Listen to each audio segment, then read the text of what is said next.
Telespettatori di Antenna 3, rieccoci in studio, in diretta con il nostro telegiornale. Si è conclusa dunque la messa solenne in Basilica di San Marco, celebrata dal Patriarca Moraglia per appunto celebrare la festa di San Marco, santo patrono di Venezia e del Veneto. La domenica di Pasqua coincide dunque, la quarta domenica di Pasqua coincide con la memoria di San Marco e la festa di liberazione, e quest'anno appunto il secondo 25 aprile dalla pandemia sembra in qualche maniera prepararci anche alle riaperture disposte dal nuovo decreto del governo, pur naturalmente con le ancora indispensabili limitazioni sanitarie determinate dalla circolazione del virus. Una duplice ricorrenza quindi per il nostro territorio che con Venezia ed il Veneto, che oltre alla liberazione dal nazifascismo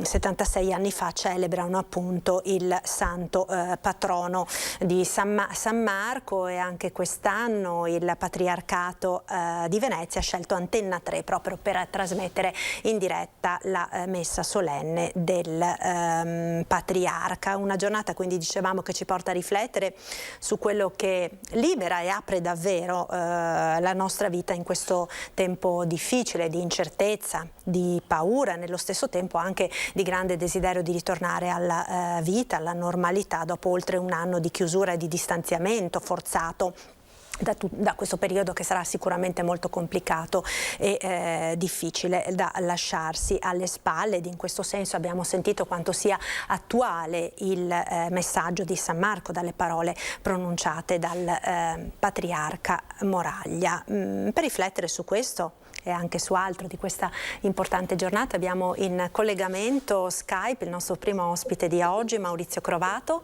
giornalista, scrittore. Buongiorno Maurizio. Buongiorno Marta. Buongiorno, grazie, buon San Marco e buon 25 aprile. Anche a te mi permetto di darti del tu, insomma siamo colleghi. Esatto, allora una festa della liberazione, una festa di San Marco, la seconda dicevamo dalla pandemia, che quest'anno appunto assume un significato diciamo particolare anche, no? per tutti noi. Sì, è un momento particolare perché abbiamo vissuto praticamente quasi 2 anni di stato bellico e di riflessione. A me viene sempre in mente la mia nonna friulana che quando da piccoli ci ricordava la pandemia, lei la chiamava l'epidemia spagnola del 1919-1920. I tempi tornano e sono motivo per fare delle riflessioni. E in questo momento qual è la tua riflessione che ti senti di condividere insomma con noi e con i nostri telespettatori? Come veneziano dico una cosa che non dovrei dire, nel senso ho girato in lungo e in largo la città, da San Pietro di Castello fino a San Nicolò di Mendicoli. 2 chiese meravigliose e bellissime, e il fatto di vedere questa Venezia desolatamente deserta e vuota ti procura un piacere nascosto, nel senso è una città tutta tua, delle chiese che appaiono nella loro integrità storica, e tante volte siamo purtroppo obnubilati dal turismo di massa che non ci fa percepire il valore delle pietre di Venezia. Ecco, questa è stata la riflessione. E poi magari pensando al futuro, una diversa gestione del turismo, perché Venezia è delicata, oltre che sacra, e con le sue pietre e con tutta la sua memoria. Una città che ci è stata data dai nostri vecchi, i nostri avi, noi abbiamo il compito di trasmetterla alle future generazioni. Ecco, tornare indietro con modalità differenti, e non è una questione ideologica, turismo sì, turismo no, è una questione di saper valutare i propri beni, saperli mantenere con grande garbo e soprattutto con molto rispetto. Se penso, non voglio fare polemiche, la Basilica di San Marco che rischia ad ogni acqua alta, ad ogni alluvione o acqua grande, come dicono, di compromettere marmi antichissimi e pregiati, oltre che la struttura stessa della Basilica ti rende a riflettere. Sono passati tanti anni e la Procuratoria di San Marco ha fatto di tutto il possibile per ottenere e fare di restare di lavori. Per il momento sono rallentati. Ecco, bisogna avere molto più rispetto, e questa riflessione della pandemica ci fa ragionare ancora di più. Sicuramente questo è certo. Tra l'altro quest'anno la festa di San Marco, diciamo, per Venezia trova anche un ulteriore significato, no? Quello dell'anniversario dei 1600 anni della città, questo compleanno per Venezia importante, ma che appunto ha rivelato anche tutte le sue fragilità, no? Come si diceva, dall'Acqua Grande da 2 anni a questa parte, insomma, fino ad arrivare al dramma della pandemia, al crollo dell'economia intera di una città monocolore, insomma, basata esclusivamente sul turismo, ha messo in evidenza ancora di più, no, la fragilità di questa città. Sì, perché vedo che arriveranno dall'Europa un sacco di soldi, però una città storica e artistica come può essere Firenze, Roma o Venezia hanno subito un danno economico il triplo rispetto alle altre realtà. Questo è evidente. Ci sono state grandi personalità come il filosofo Cacciari che ha detto qui ci sono solo in un anno 260 esercizi che hanno chiuso. Anche ieri uno storico ristorante veneziano, gestito da veneziani, con proprietari veneziani, ha chiuso per esosità degli affitti. Sono cose che non devono assolutamente succedere. Se si deve ripartire, bisogna partire con idee chiare e soprattutto qualcuno deve fare dei sacrifici. Non possiamo dare la città in mano a finanziamenti e a stranieri che, per l'amor di Dio, sono bravissimi, più bravi di noi, però se diamo in mano tutta la città alla Cina, all'Albania, sono tutti bravissimi, bravi imprenditori, però perdiamo la proprietà nostra e perdiamo la nostra veramente libertà di comandare nella nostra realtà. E io spero che questo non succeda e voglio ricordare con San Marco, come hai ricordato tu, solo il grido San Marco suscita delle emozioni storiche incredibili e non solo belliche.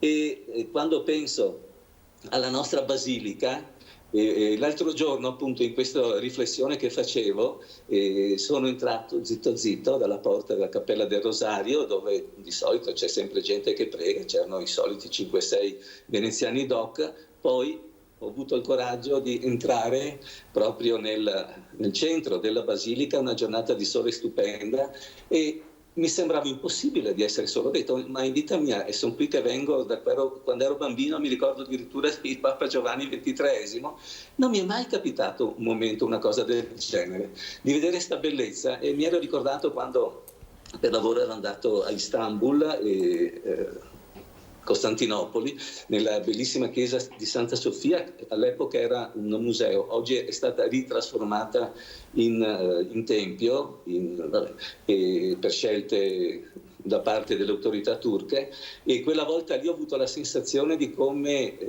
Venezia e Costantinopoli erano sorelle, gli stessi costruttori, lo stesso modo di concepire i mosaici, e questa ricchezza che è narrata, perché è una specie di grande fumetto la Basilica di San Marco, e ogni giorno, anche recentemente è stato scoperto la nuova figura che sembrava ed era invece San Nicola, che noi diciamo da Bari, invece San Nicola da Mira in Turchia, e ogni giorno si scopre qualcosa di bello. E allora mi viene in mente, quando parliamo di Marco, che non fu mai a Venezia nelle lagune, ma fu ad Aquileia, c'è questo trade union bellissimo tra l'antichissimo patriarcato di Alessandria d'Egitto, dove è stato trafugato il corpo, con un'operazione militare vera e propria, perché qua parliamo del IX secolo, ma Rustichello da Torcello o Bon da Malamocco andarono con 10 bastimenti a prendersi il corpo. E io recentemente ho letto questo divertentissimo libro di uno storico bravo, Pier Elvise Zorzi,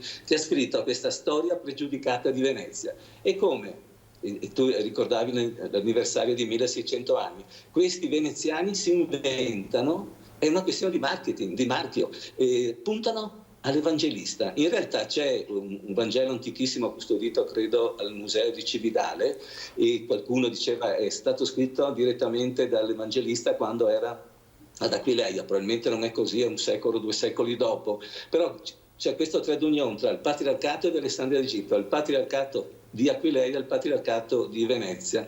Una storia che ci lega, che è impressionante. E allora nel libro di Zorzi questo marchio marciano chi poteva all'epoca nel mondo occidentale cristiano dire noi rappresentiamo l'Evangelista con un simbolo che poi è un simbolo del Vangelo, quello del leone alato, e andare con queste barche, con la bandiera di San Marco, con il leone alato, gli altri simboli conosciamo tutti, chi è credente, quello dell'uomo alato per Matteo, del bue, che rappresentava i sacrifici probabilmente ebraici per Luca, e dell'aquila per Giovanni. No, noi avevamo il leone alato, e questo a significare noi siamo discendenti diretti di un evangelista. È un'operazione che adesso sembra buttata così, ma i nostri antenati, e parliamo di tanti secoli fa, fecero con assoluta coscienza di qual era l'importanza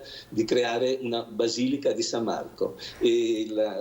C'era la basilica ad Alessandria, come ho detto, e c'era la basilica anche ad Aquileia. No, San Marco aveva il corpo ed era la più titolata a ricordare la memoria di un evangelista. Sì, meglio quindi... di così, e quando si va in tutto il Mediterraneo con questo marketing, con questo marchio, sì, una straordinaria, insomma, operazione di marketing ante litteram, no? Che era stata fatta dai veneziani. È incredibile, oggi sembra così ovvio, ma non è ovvio.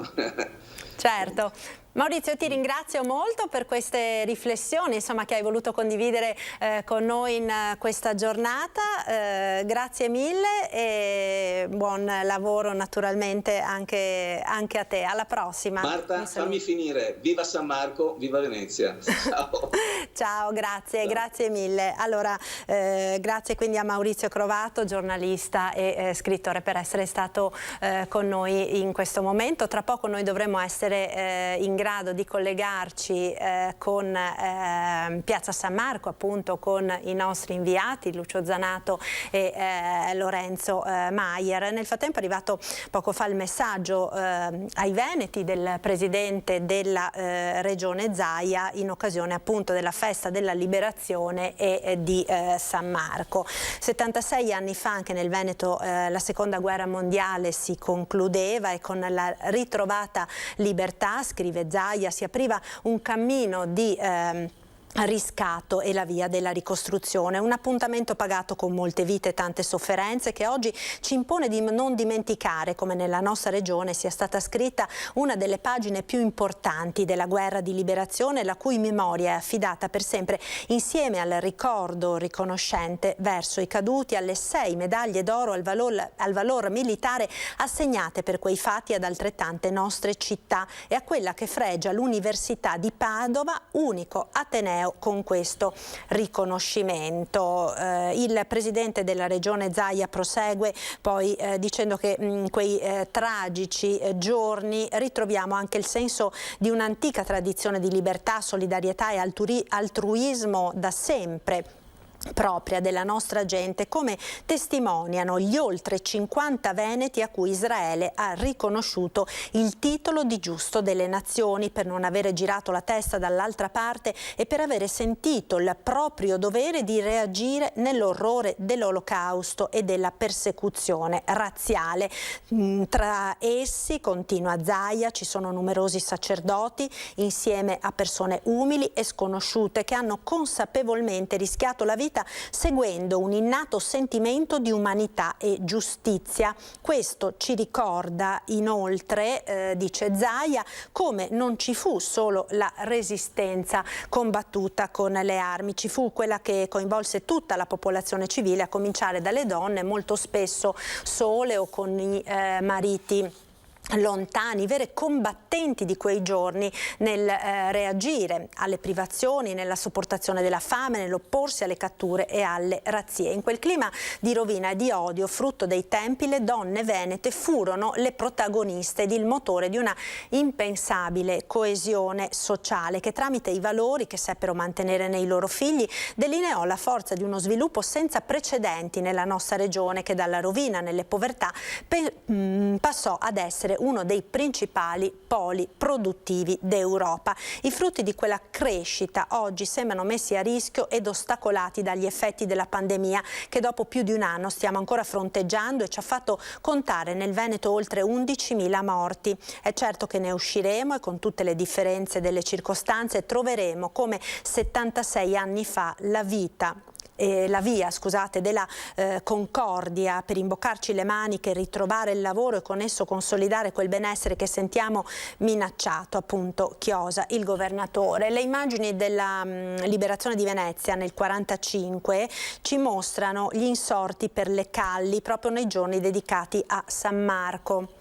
Per noi veneti, infatti, la festa della liberazione, prosegue Zaia, coincide con quella del nostro patrono, la giornata che riassume la nostra storia e gli antichi valori di libertà, democrazia e senso delle istituzioni che ci vengono dalla Serenissima, il primo ordinamento repubblicano moderno con oltre 10 secoli di storia. Quest'anno la festa dell'Evangelista trova ulteriore significato per tutto il Veneto nei 1600 anni di Venezia che sono stati appunto celebrati il mese scorso.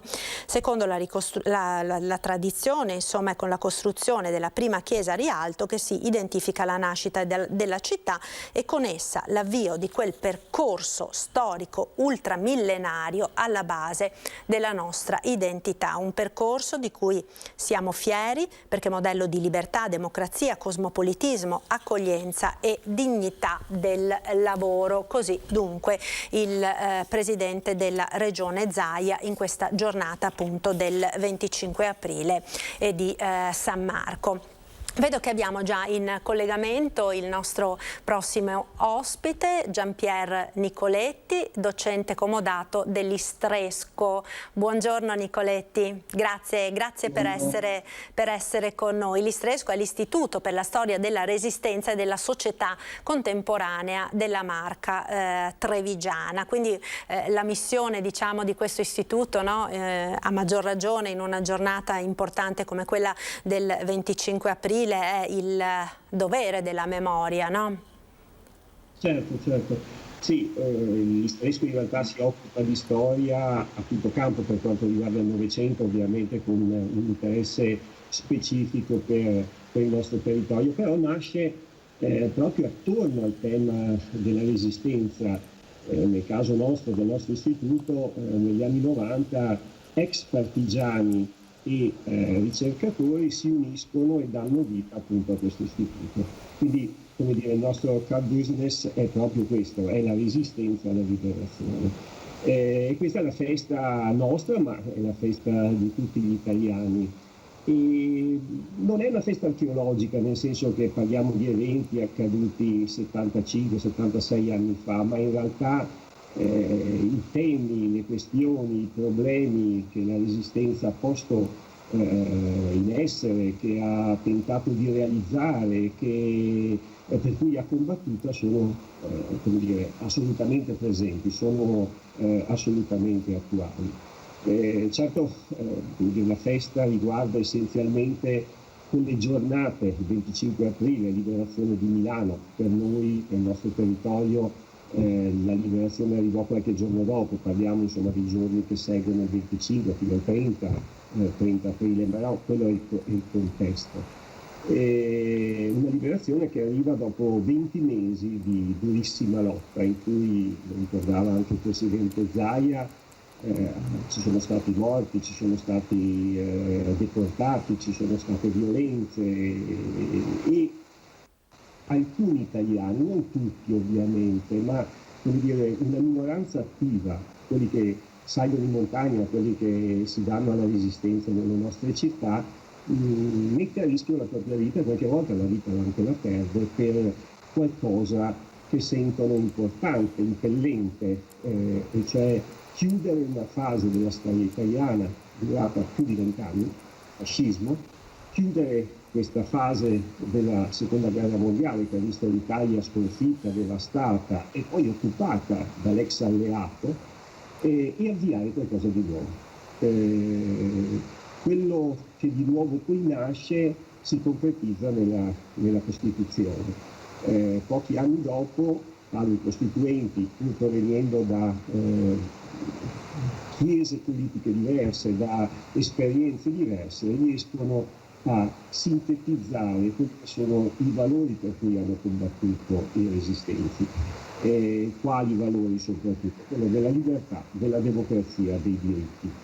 Quindi valori del tutto attuali. Basta accendere la televisione e vedere i telegiornali e vediamo che nel mondo si tratta di ideali non ancora completamente realizzati o complicati. Mi viene in mente la situazione della Cambogia, dove dopo un po' di democrazia di nuovo i militari hanno voluto imporre una sorta di dittatura. La gente sta morendo, ecco, per la libertà si muore, per la libertà si mette a rischio qualsiasi cosa. Ecco, con il 25 aprile dovrebbe essere una festa, come dire, che dura per 165 giorni all'anno, mi viene da dire. Festeggiamo, ricordiamo, rammentiamo appunto che la libertà è un bene che non va mai dimenticato, non va mai messo in secondo piano. Quando lo si è fatto, qualche è successo appunto in nome di altri obiettivi, di altri principi, di altre cose, poi come dire, la cosa è stata pagata anche pesantemente. Nella Costituzione, ripeto, ha i suoi anni, una settantina d'anni e oltre, però c'è la modernità, c'è il nuovo. Durante gli anni, il tempo della Resistenza, emergono forze nuove, giovani soprattutto, ventenni, trentenni, gente che è stata in qualche misura irretita dal fascismo, ma il fascismo in questo caso non è stato così bravo, perché improvvisamente, di fronte alle sconfitte, di fronte alle bombe, la maggior parte di questi giovani prendono coscienza che bisogna fare qualcosa, e questo qualcosa appunto è prima di tutto la lotta e poi costruire qualcosa di nuovo. Sappiamo bene, dire, tutti i limiti della nostra democrazia, del nostro Stato, è inutile che faccia l'elenco di tutti i problemi, eccetera, però certamente rispetto a quello che c'era prima abbiamo ottenuto dei grandissimi risultati e soprattutto abbiamo le potenzialità, le possibilità, gli strumenti per fare ancora meglio. Ecco, qui dietro si vedono Professor appena... Nicoletti, tornando anche all'attività dell'Istresco, della ricerca storica che voi state portando avanti, no, da tanti anni, ci sono anche delle importanti scoperte, possiamo dire, no, che sono state effettuate proprio dalle vostre indagini sulla documentazione storica, in particolare in riferimento a quegli anni. Pensiamo per esempio al campo di concentramento di Monigo, no, che è stato proprio scoperto grazie ai vostri studi. Certo, in questi anni appunto abbiamo avviato molte ricerche, abbiamo pubblicato molti testi nella prospettiva di un'analisi storica a pieno titolo, vera. Diciamo noi le mitologie non ci piacciono, quello che tentiamo di fare è di decostruire le mitologie in tutti gli ambiti, anche quello relativo alla resistenza ci sono delle mitologie. O ci sono delle cose dimenticate per varie ragioni. Lei citava appunto il campo di Monigo, un campo per slavi. Come si sa, appunto l'Italia, alleata della Germania, occupa la Jugoslavia, una parte della Jugoslavia, e da lì, appunto, dal 1941 cominciano ad arrivare persone che vengono internate nei campi di concentramento italiani. Certo non si tratta di campi di sterminio, sia ben insomma, è chiaro. Però si tratta di campi di concentramento dove le condizioni di vita sono molto difficili, dove si muore di malattie, di malnutrizione, eccetera. Ecco, già a partire dall'inizio degli anni 2000 l'Istresco ha cominciato ad avviato appunto una serie di ricerche, una serie di pubblicazioni che poi sono culminati con l'opera fondamentale di Francesca Meneghetti intitolata Al di là del muro, che ha avuto anche una seconda edizione recente, dove appunto questo tema dimenticato, i trevigiani l'avevano dimenticato. Perché si dimentica? Per tante ragioni, ma certo mi faceva piacere ricordare che anche a Treviso c'era un campo di concentramento dove delle persone innocenti, dei civili appunto erano stati costretti a vivere. Questo è uno appunto degli ambiti delle nostre ricerche. Ovviamente abbiamo studiato soprattutto l'ambito della resistenza, ed è una ricerca ancora in corso, perché in realtà cose da capire, da comprendere, da studiare ce ne sono, e talvolta saltano fuori anche documenti nuovi. Ovviamente noi siamo di fronte a un cambio generazionale. Chi aveva partecipato alla resistenza sono ormai in pochi che possono darsi la loro testimonianza, e quindi quello che dovranno fare gli istituti di storia come l'Istresco sarà quello di lavorare adesso su quello che rimane di queste testimonianze orali, scritte, eccetera, facendo tesoro appunto di quanto ci hanno lasciato i resistenti nella loro opera, ovviamente. Certo, per darne memoria alle giovani generazioni. Professor Nicoletti, io la ringrazio per essere stato con noi e per averci dato questo importante contributo di riflessione, insomma, in questa giornata. Grazie dunque al professor Gianpier Nicoletti dell'Istresco. Buona giornata, buon lavoro. Un saluto. Grazie. Allora, tra pochissimo noi dovremmo riuscire a collegarci, ecco, lo vedo già in collegamento con Piazza San Marco, Lucio Zanato insieme a Lorenzo Maier. Buongiorno Lucio. Buongiorno Marta, buongiorno ai telespettatori di Antenna 3. Abbiamo terminato di seguire insieme la celebrazione della Santa Messa del Patriarca. Sono con Lorenzo Maier, che dovrebbe addirittura riesci a sentire Lorenzo? Sì, ciao Marta, buongiorno a te e a tutti i nostri telespettatori, buongiorno, buon San Marco. Ecco Lorenzo, noi con chi siamo oggi? Perché hai fatto una platea di ospiti per questo collegamento davvero importante. Con chi cominciamo? Allora, buongiorno a tutti, per San Marco siamo nel salotto buono della città. Allora vogliamo un po' riscoprire la nostra tradizione e abbiamo alcune eccellenze. Marco Ottoso Borella, che è un artista e che ci racconta un po' questa storia del Boccolo. Prego Marco. Venezia è direttamente legata all'Evangelista Marco, è il suo patrono, tanto potente da dover spodestare addirittura il santo che c'era prima, ovvero San Teodoro, che campeggia sopra la colonna, qui nel molo della più bella città del mondo. Marco, il cui simbolo è il leone alato, e con la frase che il leone, la leggenda si dice che gli abbia detto Pax tibi marce Evangelista meus, X requiescet corpus tuum, qui un giorno riposerà il tuo corpo. E i veneziani, in forza di questa leggenda, vanno a prendere il corpo di Marco e lo portano nella loro città, lo portano qui dove le campagne ci stanno inondando di gioia, e costruiscono addirittura una chiesa dove prima c'era quella del povero, tra virgolette, San Teodoro, che riposa ancora anche qui a Venezia in un'altra chiesa di San Salvador. Abbiamo questi due copatroni che danno lustro a questa città. Perfetto, abbiamo qui, la ringraziamo moltissimo, Ermelinda Damiano, Presidente del Consiglio Comunale di Venezia, grazie per essere con noi. Linda, allora questa festa di San Marco per la nostra città, cosa rappresenta? Beh, è un momento, oggi è un giorno di festa per tutta la città, è un giorno di festa per l'Italia perché festeggiamo la liberazione, ma per Venezia è un giorno ancora più sentito, è la festa del nostro patrono, l'orgoglio di Venezia, ma direi di tutto il Veneto. E siamo ancora con l'emergenza sanitaria in corso, quindi ci auguriamo che dal prossimo anno riusciremo di nuovo a festeggiare questo grande giorno come merita tutta la città. E Venezia ce la farà ripartire? Cosa dici? Assolutamente, riparte Venezia e riparte l'Italia. Benissimo. Allora, a proposito di ripartenza, Cesare Benelli, grande ristoratore veneziano, nel suo locale, pensate, ha mangiato tra gli altri anche Marco Van Basten, grandissimo giocatore del Milan. Ci racconta un po', domani c'è la ripartenza? Domani si riparte, è una ripartenza un po' zoppicante. Venezia è una città particolarissima, la ristorazione è particolarmente penalizzata, metà dei locali non hanno spazi all'aperto, aperto, contrariamente a altri posti e altre realtà, e per cui più di metà dei colleghi rimarranno chiusi, nonostante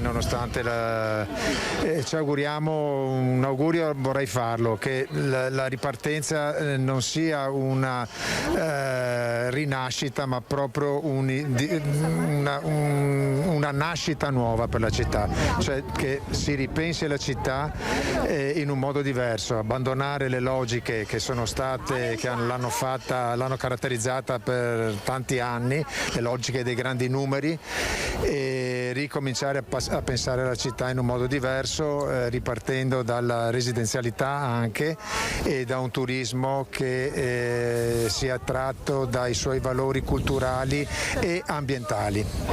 Che obiettivi vi siete posti, Cesare, per questa stagione?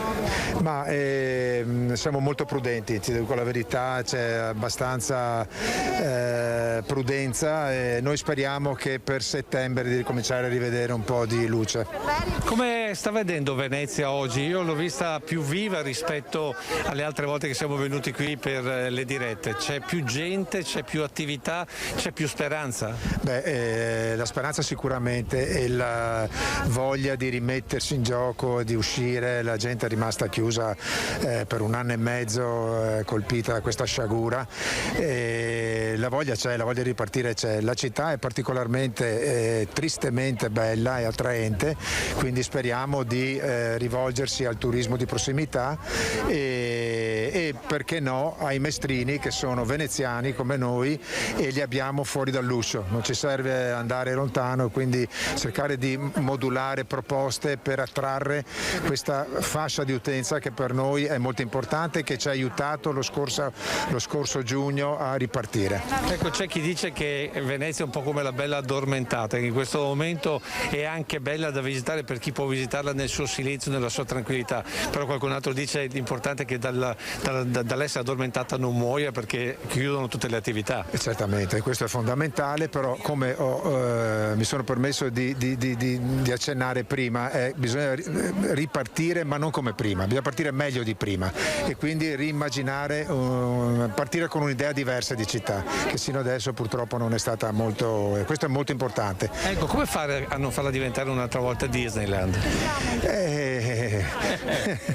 Il rischio c'è, intanto per ritornare ai numeri di prima, che io spero proprio questo non avvenga, passerà ancora del tempo, perché per rimuovere le grosse masse bisogna che la situazione si stabilizzi a livello mondiale, e non è facile, perché sappiamo tutti com'è la strategia dei vaccini, e poi bisogna proporre altre idee, devono venire fuori idee diverse dal turismo, e anche nel turismo stesso partire dalla laguna, per esempio, ripensare alla laguna e a un turismo interessato all'ambiente, cioè scegliere categorie di turismo diverse, e poi occorre un'idea che rilanci il terziario, che non sia legata al turismo. Immagino, adesso si parla di ecologia, quale città rappresenterebbe per esempio meglio di Venezia il disinquinamento delle acque, quindi un centro di altissima tecnologia universitario dentro l'Arsenale, potrebbe già essere quella un'idea, insomma. Bisogna essere creativi, ci vuole creatività in questo momento. Ok, abbiamo anche 2 testimoni di Venezia, 2 madrine, possiamo dire, io e Maria, ecco, se possiamo inquadrare, si sono vestite per noi qui oggi appunto da Maria, con la Presidente della Festa delle Marie, Maria Grazia Bortorato, che le accompagna. Allora, questo è un anno particolare per Venezia, chiediamo a Maria Grazia se ci racconta questa Festa delle Marie, cos'è? Allora, prima di tutto buongiorno a tutti, e niente, prima di tutto voglio dire la cosa più importante, che sono felicissima di essere qui oggi, che nel giorno di San Marco, che per noi veneziani è importantissimo, è la rinascita. Da domani si riapre ed è la rinascita per Venezia, perché Venezia è viva, c'è sempre e ci sarà sempre. Ora, queste sono le Marie, la Maria vincitrice, la Maria dell'anno 2020-2021 a questo punto, perché sono stati 2 anni, e la Maria dei lettori del Gazzettino, Gioia Maier. Siamo qui in rappresentanza perché sappiamo che la Maria vincitrice rappresenta Venezia, rappresenta la bellezza di Venezia, e per un anno lei è veramente la Maria dei veneziani. Ecco, per chi conosce meno Venezia, che tradizione è? Perché si dice Maria e perché sono vestite così? Sì, allora diciamo, questo è un vestito trecentesco, e cioè allora nel 300 cosa succedeva? Il doge si era accorto che nelle famiglie povere non c'erano più matrimoni, allora ha instaurato di scegliere tra le famiglie povere le 12 belle ragazze veneziane povere, ne sceglieva 12, e c'era la festa nuziale che veniva fatta a San Pietro di Castello. Per farla breve, e non si chiamavano allora Marie, ci fu un anno che i pirati raggiunsero la chiesa, rapirono le 12 Marie con tutta la loro dote. E queste ragazze si potevano sposare perché il doge aveva instaurato che tutti i nobili veneziani dovevano regalare la dote alle 12 Marie e prestare i loro gioielli. Si dice anche che in alcuni anni il tesoro di San Marco fosse prestato alle 12 Marie per la cerimonia nuziale. Furono appunto rapite, il doge con i casseleri, che erano dei robustissimi veneziani, e presero le loro barche, raggiunsero a Caorle i pirati, grande lotta, uccisero i pirati e portarono le Marie a Venezia, queste 12 ragazze, 12 spose. Era il giorno della Candelora, il 2 febbraio, il giorno della Madonna Vergine, per quello si chiamano Marie.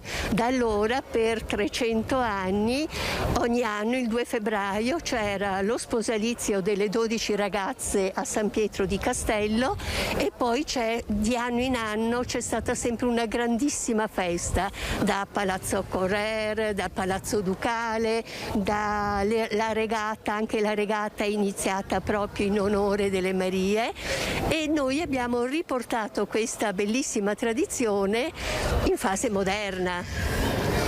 Ecco, rappresentare Venezia per voi cosa significa in questo anno particolare dei 1600 anni? Mara e Gioia. Comunque essere Maria significa portare avanti una bellissima tradizione veneziana, ed esserlo appunto quest'anno che Venezia compie 1600 anni è veramente un onore. Sono felicissima ed è bellissima, è stata una bellissima esperienza. Allora, questo è un anno veramente particolare anche per la pandemia, quindi mi piace pensare che per Venezia sarà una rinascita. Quindi la Maria, secondo me, oltre che dover rappresentare Venezia, ha anche una responsabilità in più, deve riuscire a dare un messaggio di speranza, ma anche forza e coraggio, che comunque sono, penso, i valori più comuni che accompagnano questo periodo. Quindi sarà un anno ricco di eventi, si spera, e si spera appunto di ripartire.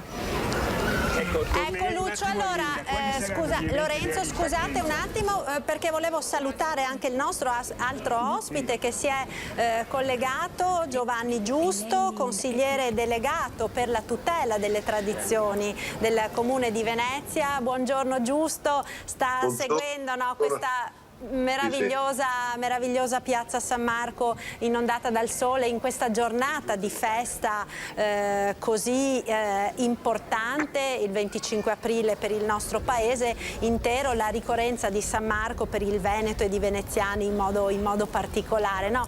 Che cosa significa per un veneziano questa giornata?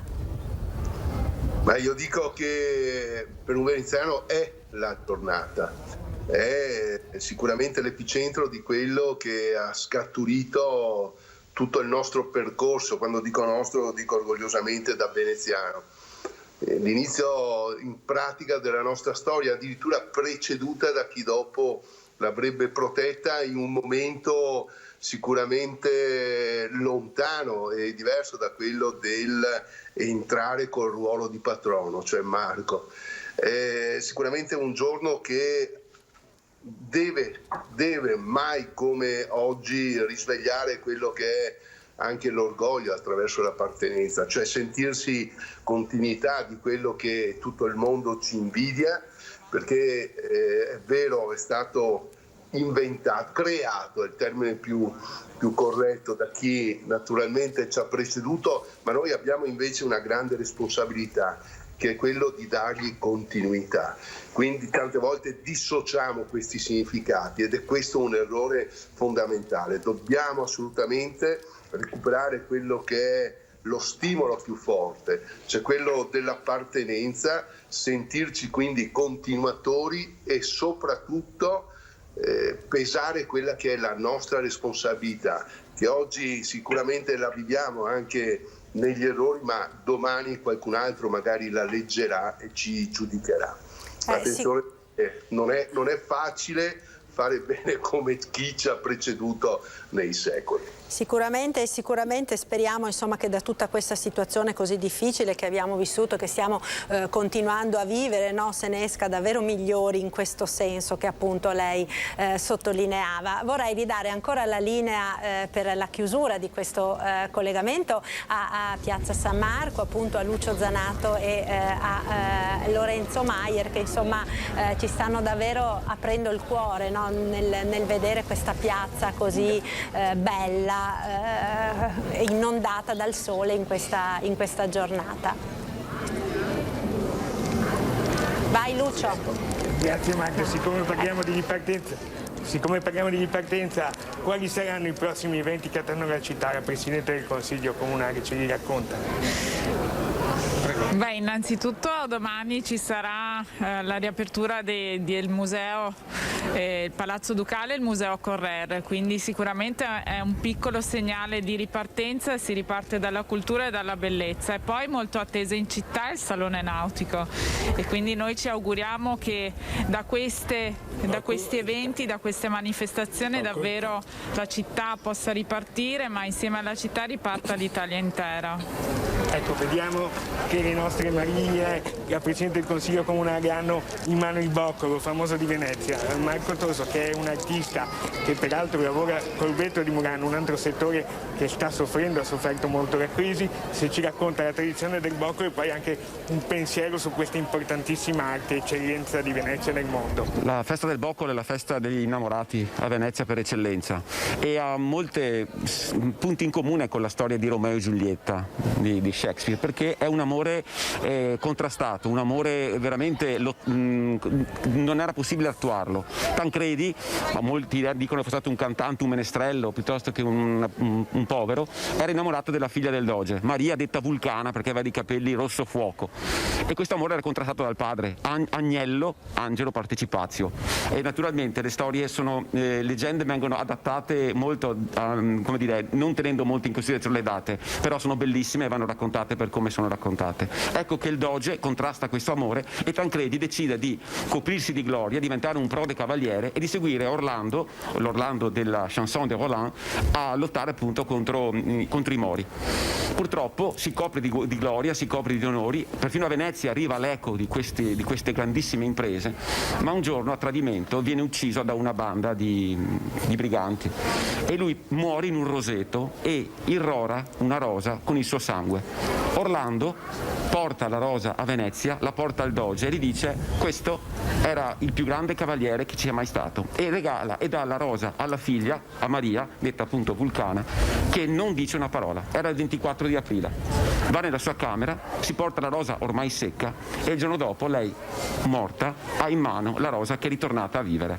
Cioè l'amore che era stato contrastato in vita trovava la sua ultima speranza in cielo, ed è da questa leggenda bellissima, triste, ma è proprio l'eternità dell'amore, prende origine questa bellissima tradizione di Venezia. Ecco, allora Lorenzo e Lucio Lucio, adesso io vi devo interrompere, devo chiudere il collegamento perché abbiamo una pubblicità ora tassativa da mandare in onda. Io vi ringrazio davvero per questo collegamento da Piazza San Marco, grazie allora a Lorenzo Maier, a Lucio Zanato, a Nicoletta Rizzetto e a tutti i vostri ospiti appunto per questo collegamento. Dimmi Lucio, volevi aggiungere qualcosa? Dobbiamo andare in pubblicità. Volevamo terminare con volevamo terminare con un breve passaggio musicale, vero Lorenzo? Sì, in Musichiamo Venezia abbiamo Stevanato che ci racconta un po' brevemente un flash di questa arte a Venezia in un momento di crisi e poi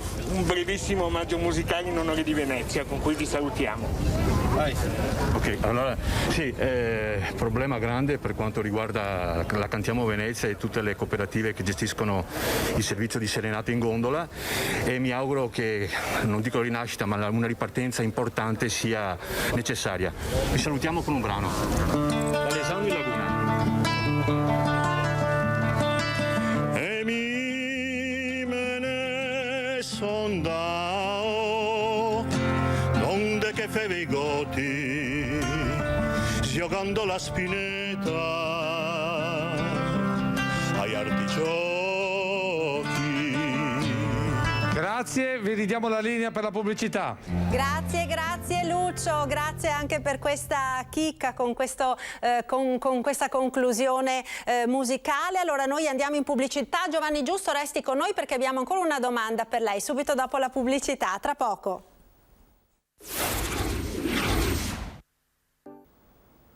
Rieccoci in diretta con il nostro telegiornale. Allora abbiamo in collegamento Giovanni Giusto, consigliere delegato alla tutela delle tradizioni del Comune di Venezia. Abbiamo sentito dalle parole dei nostri ospiti collegati da Piazza San Marco della tradizione appunto del boccolo, di donare alle proprie mogli, alle proprie fidanzate il bocciolo di rosa rossa, quindi l'origine insomma di questo gesto abbiamo sentito, ma non è l'unico che caratterizza questa giornata di San Marco a Venezia, no?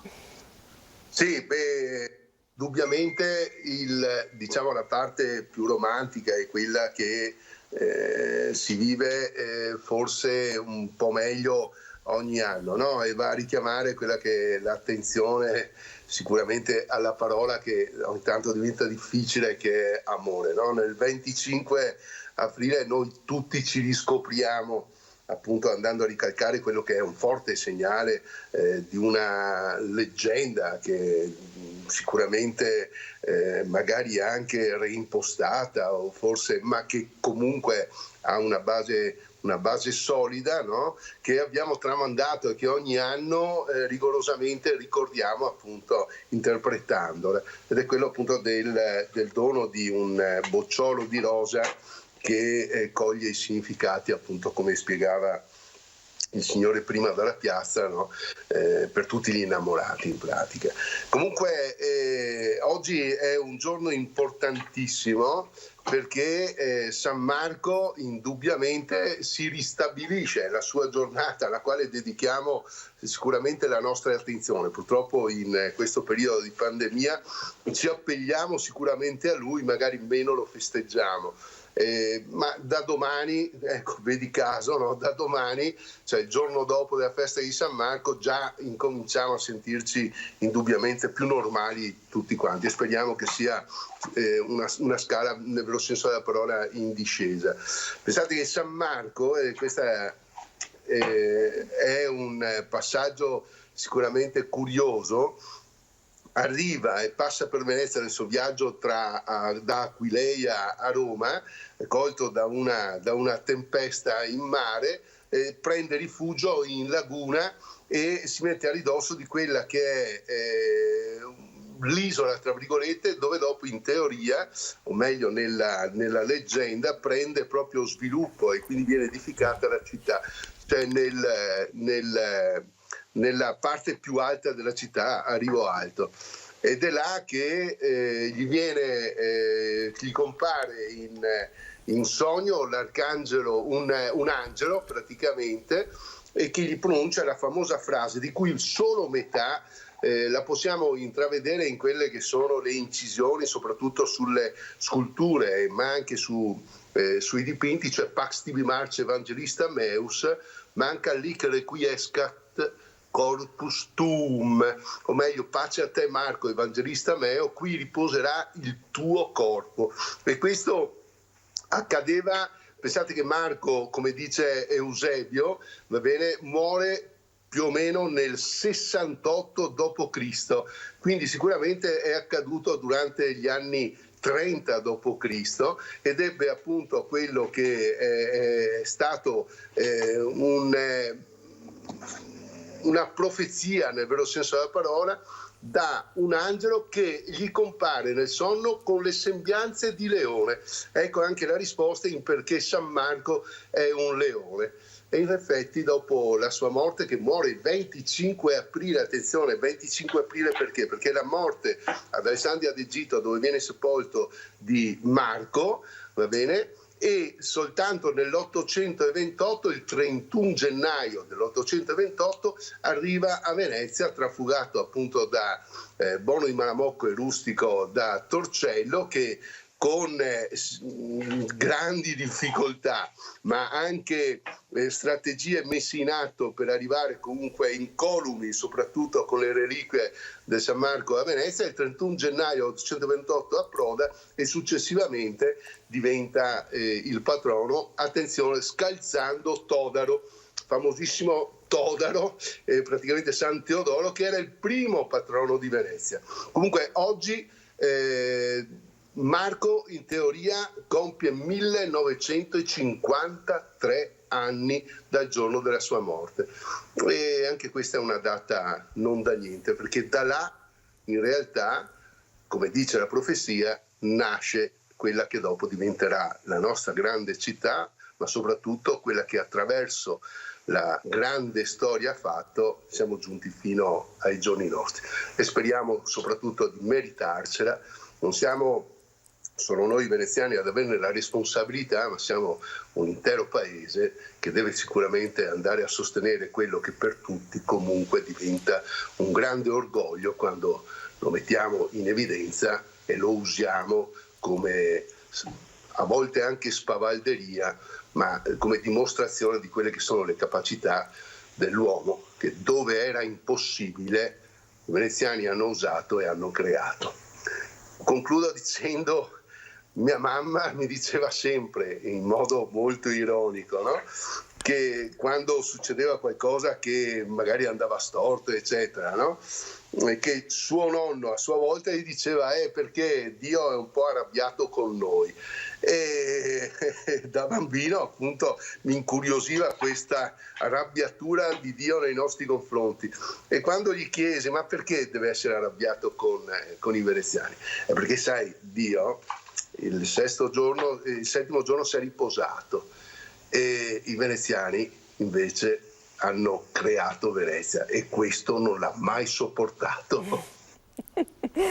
Allora, grazie a Giovanni Giusto per questo collegamento e per queste chicche, insomma, che ci ha regalato sulla storia e sulle tradizioni veneziane. Buona giornata, buon San Marco naturalmente. Un saluto. Grazie mille a tutti voi, viva San Marco, viva Venezia e viva i veneziani nel mondo che sostengono Venezia.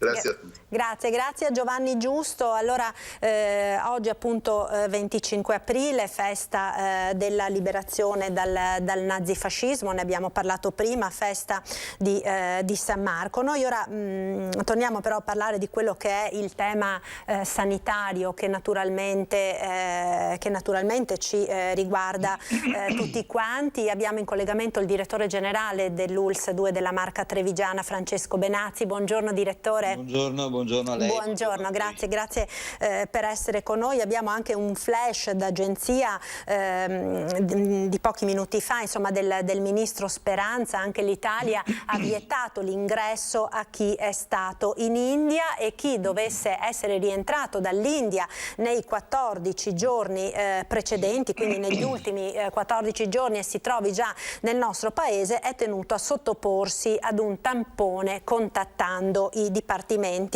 di prevenzione. Questo perché sta preoccupando davvero il mondo intero, no? La diffusione di questa nuova variante indiana e direttore, un motivo in più, no? Per dire vaccinatevi, vaccinatevi, vaccinatevi il prima possibile. Sì, assolutamente è un motivo in più, tenendo anche conto che noi vaccinando ad oggi, per fortuna in Italia, non abbiamo avuto varianti importanti, a parte quella inglese che comunque è coperta dalla vaccinazione, e quindi di conseguenza è importante che noi arriviamo al più presto all'immunità di gregge, quindi a coprirci tutti, per evitare effettivamente che ci possano essere poi delle varianti che non riusciamo a contenere, per cui questo è fondamentale.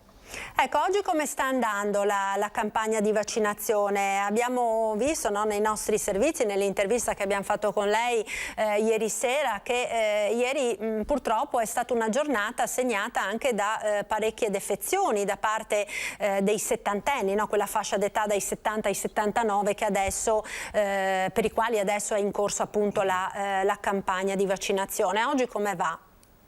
Oggi sta andando meglio, ieri abbiamo avuto anche qualche defezione da parte di over 80 che dovevano fare il richiamo e che non si sono presentati, e che chiaramente andremo a richiamare, per fare in modo che facciano la seconda dose. Sugli over 70 abbiamo avuto qualche defezione, tant'è che pensavo appunto di sentire i sindaci, la conferenza dei sindaci, per chiedere loro se c'era una disponibilità per domenica 2 maggio di poter fare una vaccinazione, un vaccination day, dove appunto, come abbiamo già fatto, in particolare per la classe 70-75, che è quella che ha risposto un po' meno, e quindi vedere di fare per mese di nascita una chiamata proprio diretta da parte dei sindaci e da parte ovviamente dei mezzi di stampa, da parte vostra, in modo tale da riuscire ad arrivare al 6 di maggio e aver completato tutta la classe 70-79. Ecco, ma come mai secondo lei? Sinceramente se ne parlava anche qui in redazione, non ce lo aspettavamo proprio, nel senso che pensavamo che soprattutto quella classe dei settantenni fosse quella, insomma, che maggiormente attendeva con ansia il momento della vaccinazione. Che cosa è successo secondo lei?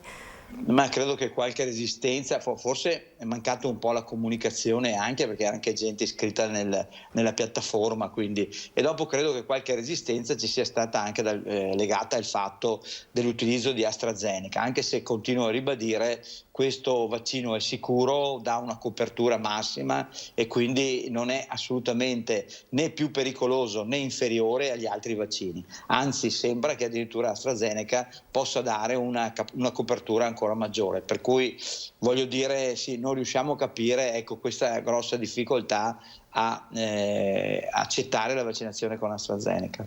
Che peraltro adesso state facendo anche poco, per la verità, no? Mi sembra, vista la scarsità di dosi con cui viene fornito questo tipo di vaccino. Certo, ne sono arrivati ancora 7.000, ma oggi diciamo il grande produttore è Pfizer, nel senso che Pfizer ci sta garantendo nel tempo e con costanza 30.000 dalla prossima settimana, 30-33.000 dosi, per cui questo ci darà la possibilità, il 50% di fare i richiami a chi aspetta appunto dopo 21-30 giorni, e di soprattutto fare nuove persone, quindi affrontare finalmente, ecco, la classe 60-69. Ecco, che lei diciamo ipotizza possa cominciare quando? Da dopo il 6, quindi sostanzialmente? Sì, diciamo sì, la settimana dopo il 6 possiamo partire con 60-69 e naturalmente continuare a fare i fragili e le persone vulnerabili. Dobbiamo anche, ecco, impegnarci a fare, quindi a vaccinare, lo faremo già la prossima settimana, i colleghi che accetteranno di essere vaccinati e che per N motivi, e quindi il mondo della sanità, che per N motivi non si è vaccinato, perché magari aveva da poco contratto il virus, perché il giorno della chiamata non ha potuto ed era via, oppure perché effettivamente se non hanno avuto la possibilità di farlo, comunque questa gliela daremo. Chi non lo vorrà fare, chiaramente noi dovremmo richiamarlo, contattarlo e sospenderlo come prevede il decreto legge.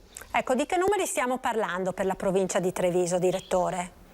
Allora, i numeri complessivi di tutti gli operatori, sostanzialmente siamo intorno ai 1500-1600 di tutti gli operatori di sanità, che vuol dire tutti coloro che dovrebbero fare il vaccino. E per quanto riguarda i medici famiglia parliamo di una quarantina, e per quanto riguarda i medici ospedale parliamo di un centinaio, 110 persone, però buona parte di questi, abbiamo già i riscontri, erano persone purtroppo che avevano contratto il virus. Quindi insomma per gli altri, diciamo, è l'ultima chiamata prima dei provvedimenti sostanzialmente, no? Assolutamente sì, mi pare anche corretto, perché mettersi in protezione significa mettere in protezione la propria famiglia, ma mettere in protezione anche chi si cura, e chi cura gli altri ha l'obbligo di essere in protezione per evidentemente non essere fonte di contagio per chi cura.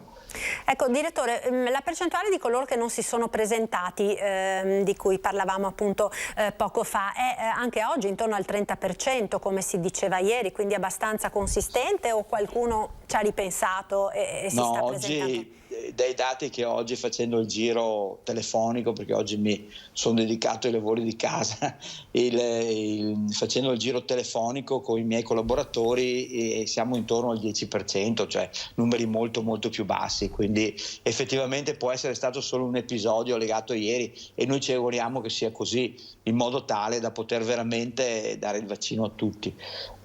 Comunque io sono anche convinto che col sostegno dei sindaci e vostro, con una campagna di comunicazione importante, che adesso decideremo se è il 2 con i sindaci, credo che riusciremo veramente, come abbiamo fatto con gli over 80, a contattare il numero più elevato possibile delle persone.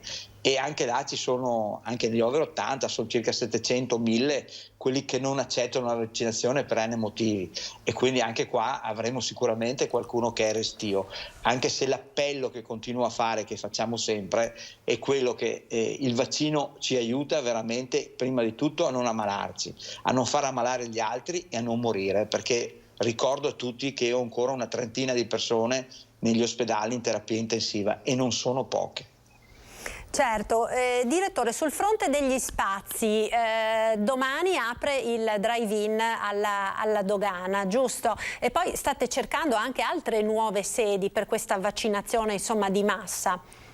Sì, siamo in contatto con diciamo qualche imprenditore che gentilmente ci offrirebbe a titolo gratuito, ci offrirebbero degli spazi. Stiamo valutando, perché qual è il problema? Non è che basti solo uno spazio. Quando arriva l'estate, o quando arriva comunque il maltempo, noi abbiamo bisogno di portare un numero più elevato di possibile di gente all'interno, per lasciarle comode, sedute e refrigerate. Per cui è chiaro che abbiamo bisogno di spazi che abbiano dei requisiti previsti dalla normativa. La normativa di riferimento per noi è la legge 22 regionale, che prevede che ci siano spazi 2 metri almeno di distanza tra una persona e l'altra quando è seduta, prevede che ci siano delle superfici ampie di areazione tra un'ora e l'altra, perché se troviamo uno spazio dove possono stare seduti 300-400 persone, ogni ora bisogna arieggiare. Abbiamo bisogno di spazi che diano la possibilità di avere dei flussi dove non c'è un incrocio tra chi entra e chi esce, dove i vigili del fuoco ci diano la garanzia che in caso di incendio ci sia la possibilità delle vie di fuga, dove che vanno ovviamente creati spazi per chi attende e per chi attende dopo la vaccinazione, quei 15-30 minuti, e in più dove ci siano parcheggi tali da garantire un flusso costante. Non è facile, li stiamo cercando, perché questo ci darebbe la possibilità di ovviamente accorpare e fare un centro vaccinale che possa fare 4.000, 5.000, 6.000 persone al giorno. Ci sono altre novità di oggi? No, ormai... novità le novità è quotidiano, sì, l'appuntamento. Sì, le novità è che abbiamo effettivamente un calo di ricoveri, e questo ci fa ben sperare. Stiamo ancora in una posizione difficile nelle terapie intensive, l'ho detto non a caso, cioè che ognuno pensi che di essere immune dalle terapie intensive, ecco, se prende il virus se lo scordi, perché purtroppo non abbiamo ancora, come dire, non riusciamo ancora a capire quali sono i meccanismi che portano, a parte la polmonite bilaterale, ma la polmonite bilaterale qualche volta si risolve con i farmaci, soprattutto con i nuovi anticorpi monoclonali, in modo tale da non arrivare in terapia intensiva, ma quando si mette in piedi in terapia intensiva il rischio purtroppo di morire è elevatissimo.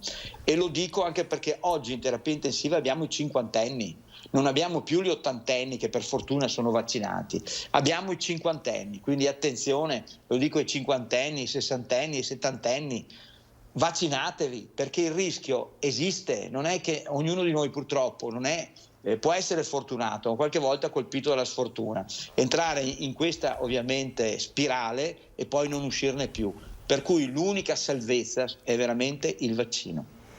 E la ringrazio per aver precisato questo, perché purtroppo dalla cronaca abbiamo visto che in questi ultimi giorni ci sono state anche numerose vittime in provincia di Treviso e molte di giovane età, di 50-60 anni, no? E quindi assolutamente è alla vigilia peraltro delle riaperture che ci attendono per lunedì, per domani, quindi è fondamentale non abbassare la guardia, non pensare che sia un liberi tutti, che potrebbe poi invece avere delle ripercussioni, no?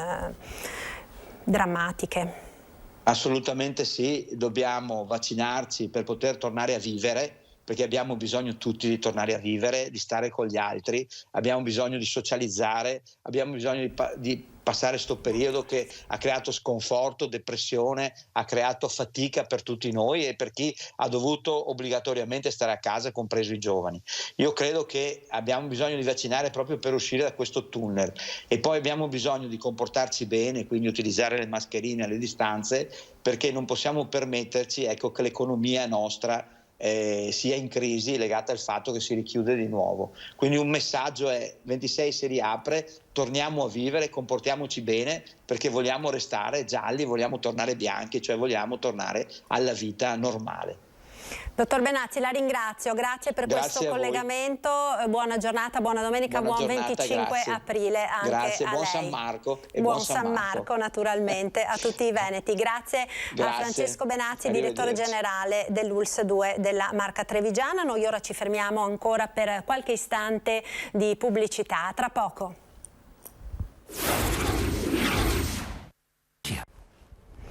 Eccoci nuovamente in diretta, oggi 25 aprile, 76esimo anniversario della liberazione. Naturalmente in tutte le città si sono tenute questa mattina le celebrazioni in forma naturalmente ridotta a causa delle normative anticontagio per il Covid. Ci ha mandato poco fa il collega Francesco Ratai le immagini da Padova, vediamole quindi insieme.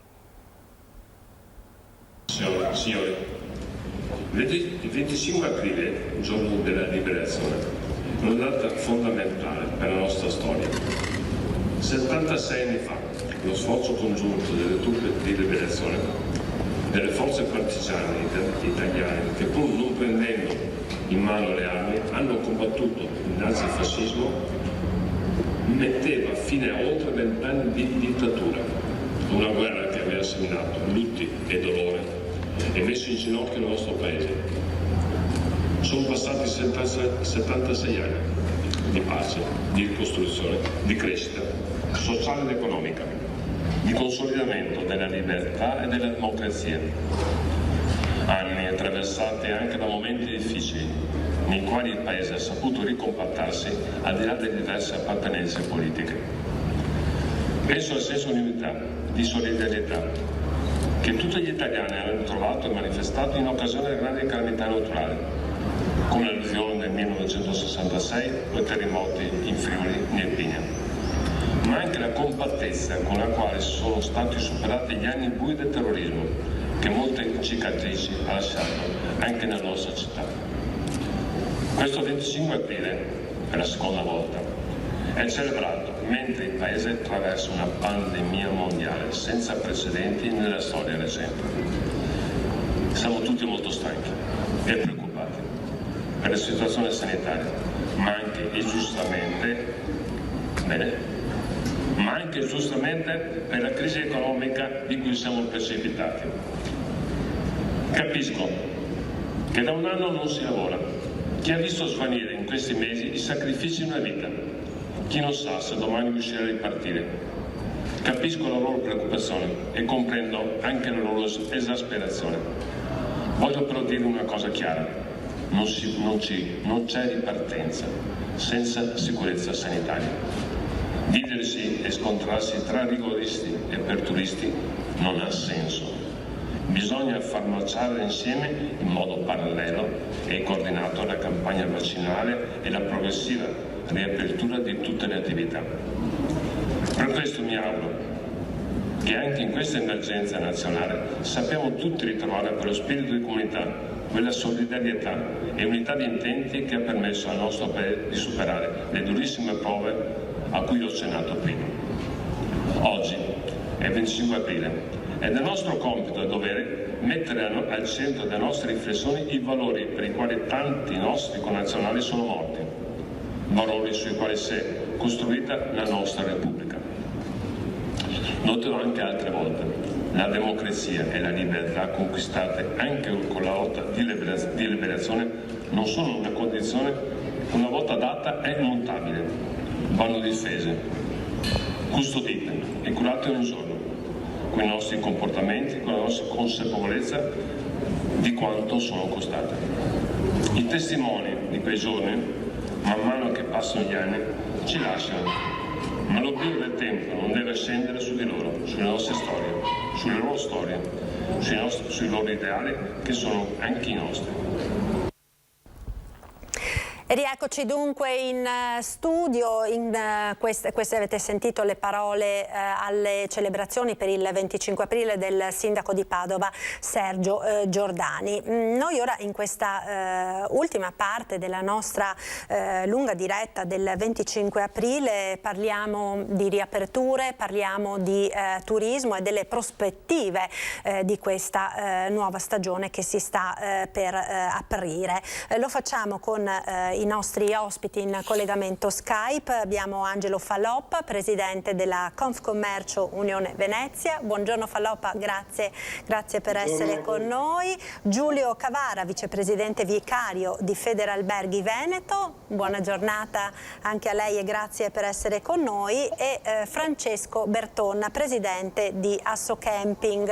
Buongiorno Bertonna, grazie per essere con noi. Tra poco dovrebbe collegarsi anche Udo Gümpel, giornalista corrispondente di RTL, la principale TV privata tedesca, per fare un focus anche sulla situazione del turismo che arriva da quei paesi e che sappiamo ha un ruolo davvero molto importante per l'economia turistica della nostra regione. Falloppa, io volevo partire da lei perché appunto domani 26 aprile si comincia a riaprire. La nostra regione rientra tra quelle di colore arancione che quindi da domani potranno allentare, diciamo, tutta una serie di restrizioni che ci sono state fino ad ora. Non sono state però poche le polemiche che hanno accompagnato questa apertura da parte di baristi, da parte di ristoratori, in particolare da quelli delle località balneari, dalle località turistiche, no?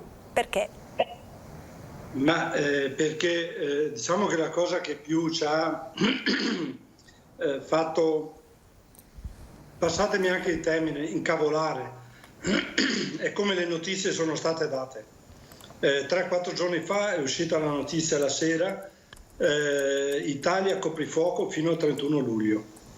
Voi dovete capire che quando si parla di turismo, e tutti si riempiono la bocca anche a livello governativo che il turismo è l'industria più importante, che dobbiamo far riaprire il turismo, e poi si permettono di mandare dei messaggi di questo tipo che sono il contrario del voler fare turismo. Vuol dire non saper fare turismo, vuol dire fregarsene degli imprenditori turistici, perché poi nel proseguio dei vari TG si diceva ma poi dal 1° maggio ci saranno delle modifiche, dal 15 maggio altre modifiche, dal 1° giugno idem. Il messaggio che è passato è che l'Italia è chiusa fino al 31 luglio.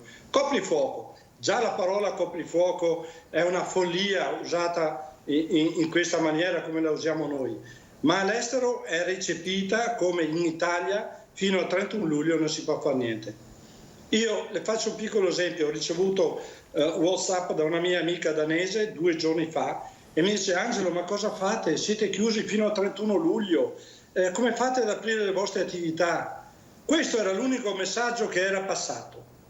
Quindi tutti coloro che si riempiono la bocca di turismo dovrebbero prima sapere che le parole hanno un peso straordinario e vanno usate in maniera corretta e le informazioni date in maniera corretta, altrimenti non usciremo mai da questa situazione.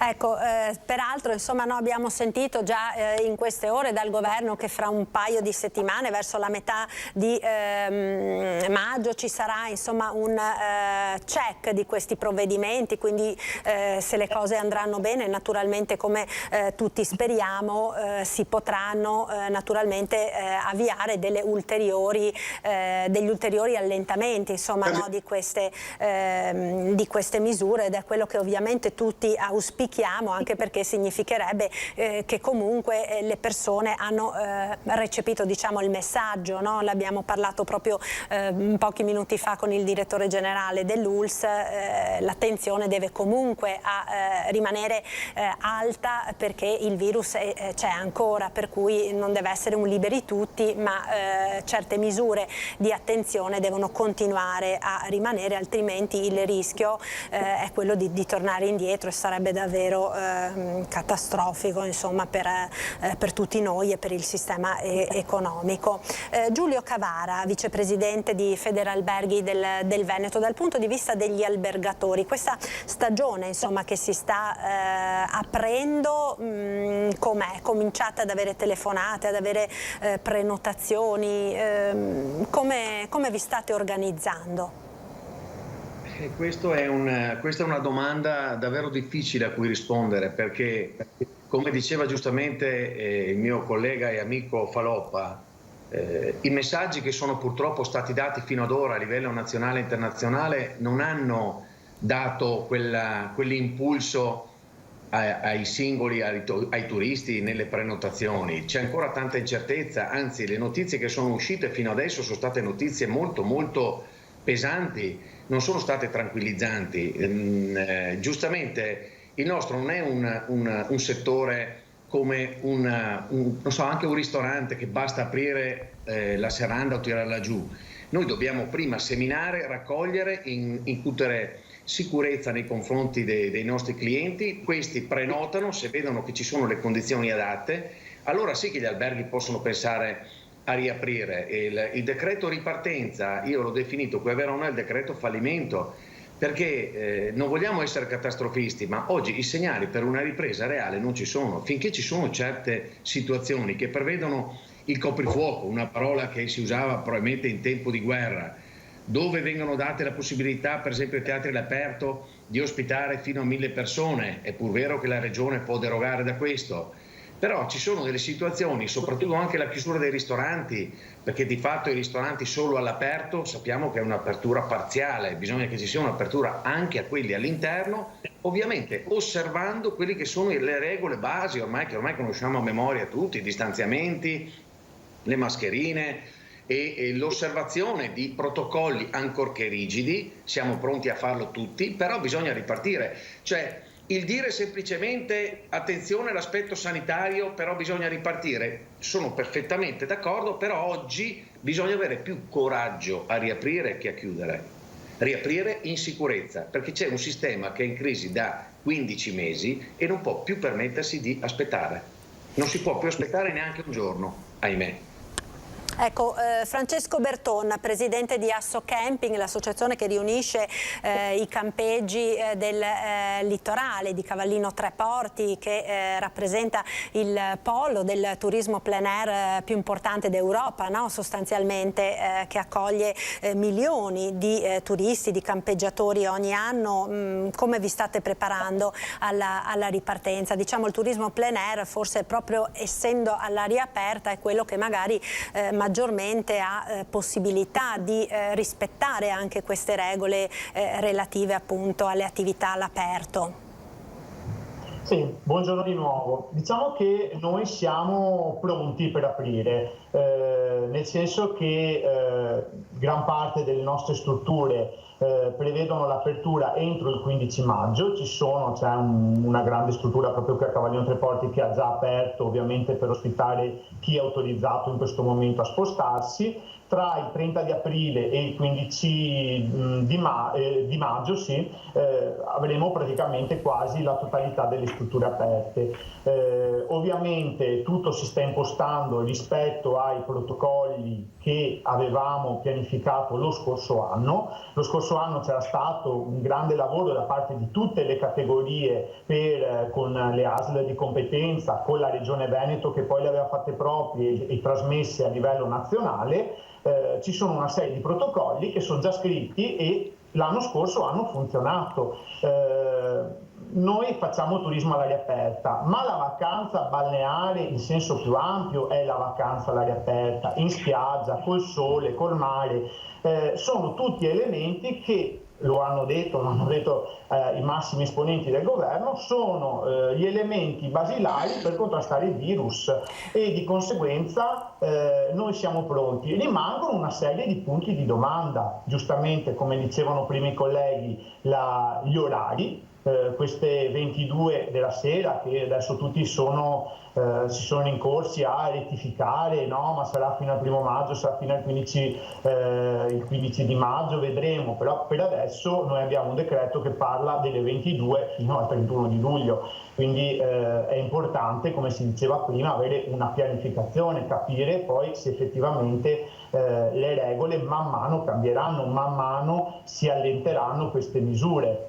Ecco, e questo appunto si diceva è importante anche per capire come all'estero stanno vedendo la situazione italiana, e di questo saluto Udo Gümpel, giornalista corrispondente di RTL, che ora si è collegato, principale TV privata tedesca. Ce ne parlerai tra pochissimo, no? Di come in Germania si sta vedendo la situazione italiana e che prospettive ci sono per il turismo, perché sappiamo appunto dai dati che purtroppo in Germania l'epidemia ha ricominciato a correre anche abbastanza forte. Allora restate con noi, linea alla regia per qualche istante di pubblicità, tra pochissimo. Eccoci nuovamente in diretta, ben ritrovati quindi con il nostro telegiornale. Stiamo parlando di turismo e della ripresa con Angelo Faloppa, Guido Cavara, Udo Gümpel e Francesco Berton. Allora, Gümpel, dicevamo, no? Il Veneto con le spiagge, con il Garda, con le città d'arte sicuramente è una delle mete privilegiate dal turismo tedesco. In questo momento dalla Germania come vedono la situazione nella nostra regione? Sì, ti devo dare ragione, il Veneto è una delle mete preferite del turismo tedesco. Io credo che i tedeschi siano anche fedelissimi amanti, amici del Veneto, dal Garda a Venezia e anche ai parchi di divertimento. Il problema attualmente è che in Germania nessuno pensa attualmente alle vacanze, perché abbiamo un'incidenza, un valore RT purtroppo enorme salita, che adesso in Germania ricomincia anche il coprifuoco, grande dibattito molto acceso in Germania. La Merkel ha imposto addirittura un coprifuoco nazionale, perché molte regioni, tutti i tentativi di aprire singole aree, città, Tübingen, sono praticamente falliti, e dopo i tentativi di aprire ristoranti, shopping, i numeri sono saliti enormemente, e soprattutto c'è il grido d'allarme dei medici nelle terapie intensive, perché si stanno riempendo molte città come Colonia, per esempio, hanno già le terapie intensive strappiene, e noi sappiamo che non esiste solo Covid, esistono anche infarti, esistono incidenti. Dunque adesso la Germania purtroppo non guarda in questo momento a fare le vacanze. Io direi che l'estate arriva 3 mesi troppo presto, cioè in realtà il mio invito e poi considerate anche questa situazione: chi da tedesco oggi viaggia all'estero ha il diritto di fare il viaggio in Italia dei famosi 120 giorni, altrimenti deve fare immediatamente al suo ritorno in Germania la quarantena che la quarantena antipatica. Dunque è proprio attualmente la situazione infettiva in Germania stessa, con il neanche 10% vaccinati con 2 dosi e circa il 20-21% con 1 dose, non permette neanche ai tedeschi di viaggiare all'interno della Germania. È una situazione veramente drammatica. E gli italiani non possono attualmente aspettarsi, i veneti, amici veneti e i turisti, anche se è tutto vero quello che ho sentito, le spiagge non sono certamente un luogo del pericolo infettivo, ristoranti all'aperto, la passeggiata, i musei sono considerati i luoghi tra i più sicuri, e se io sono alla Gardaland di sicuro non mi posso infettare partecipando anche da bambino in questa attività, però il problema è il viaggio in sé, e dunque io purtroppo inviterei gli amici veneti a prepararsi ad un autunno con le scintille, nel senso positivo, con inviti, perché adesso l'estate dal punto di vista del turismo dalla Germania io lo do quasi per perso. Ecco, ci sta dando davvero delle notizie, insomma, che qui tutti gli operatori del turismo non volevano certo sentire. Faloppa. Sì, indubbiamente la situazione la conoscevamo, perché monitoriamo giorno per giorno tutto l'andamento europeo, perché per noi è tutto importante. Però in questo momento, per ripartire, noi in zone gialle, l'Italia è quasi tutta gialla, puntiamo tanto sui nostri turisti italiani di prossimità.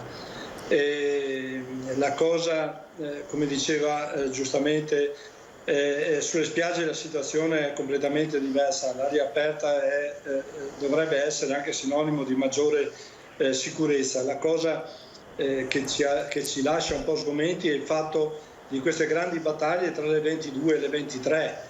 Anche solo portare alle 23 sarebbe già un primo inizio, e poi francamente che si possa mangiare a mezzogiorno ma non si possa mangiare alla sera diventa anche quella un'assurdità. Purtroppo siamo bombardati di notizie che cambiano in continuazione. Io capisco che nessuno abbia la bacchetta magica o la sfera di cristallo e possa dare delle certezze anche nelle date, però ci sono tante veramente discresie tra tutto quello che ci viene dato che ci lascia perplessi. Se voi vedeste le FAQ che ci fanno tutti i giorni i nostri del settore commercio, dei pubblici esercizi, ti rendi conto di quanta confusione nei messaggi che arrivano ci sia. E non riesco a capire la differenza tra una sunroom che è completamente aperta e l'aria aperta. Nelle nostre zone anche queste dovrebbero essere situazioni tenute in considerazione e che potrebbero dare respiro a tutti i nostri imprenditori. Ecco, una curiosità, Gumpel, in Germania a che ora è fissato il coprifuoco? Visto che insomma c'è grandissima discussione anche in Germania, no? proprio su questo, proprio come qui da noi in Italia. Sì, c'è la stessa discussione 22 e molti hanno chiesto 23.